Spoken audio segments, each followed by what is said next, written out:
মেয়েদের Asia cup cricket মানেই ভারতের আধিপত্য। টুর্নামেন্টের ৮ আসরে ৭টি চ্যাম্পিয়ন তারা।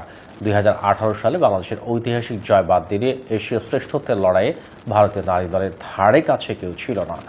আজ টাম্বুলায় স্বাগতিক শ্রীলঙ্কার বিপক্ষে ফাইনালে ফেভারিট ছিল ভারতই, কিন্তু এবার হলো উল্টোটা। গ্যালারি ভর্তি লঙ্কান দর্শকদের উৎসবে মাতিয়ে চ্যাম্পিয়ন হয়েছে শ্রীলঙ্কার মেয়েরা।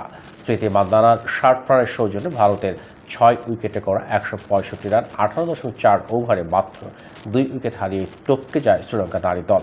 চামিরা আতাপাত্র ৬১ রানের পর হার্ষিতা সামারা বিক্রমার অপরাজিত ৬৯ রানের ইনিংসে ৮ উইকেটের স্মরণীয় জয় লঙ্কানদের মেয়েদের হাতে উঠেছে প্রথম এশিয়া কাপের শিরোপা। মেয়েদের ক্রিকেটে শ্রীলঙ্কার ব্যাটিং মানে চামিরা আতাপাত্র। এবার এশিয়া কাপে তিনি একাই টানছিলেন লঙ্কান ব্যাটিং। মহাগুরুত্বপূর্ণ ফাইনাল ম্যাচে রান তারাও জ্বলে উঠেছে তার ব্যাট। এবারে এশিয়া কাপে এটি আতাপাত্তুর দ্বিতীয় 50। একটি সতর্ক আছে এই বাঁহাতির। বিস্ফোরক ইনিংসের সৌজন্যে এশিয়া কাপে আতাপাত্তুর রান ৩০০ ছাড়িয়ে গেছে। বাকি কাজটা করেছেন সামারা বিক্রমা।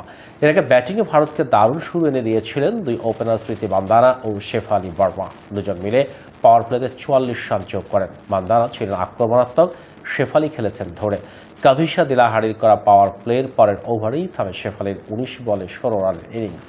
উদ্বোধনী জুটির করে দেওয়ার সুবিধাটা অবশ্য কাজে লাগাতে পারেনি ভারতের পরের দুই ব্যাটার ওমা ছেত্রী ও হারমনপ্রীত কৌর। তবে মান্দানার সঙ্গে ২৬ বলে ৪১ রানের জুটি করেন জেমিমা রদ্রিগেজ।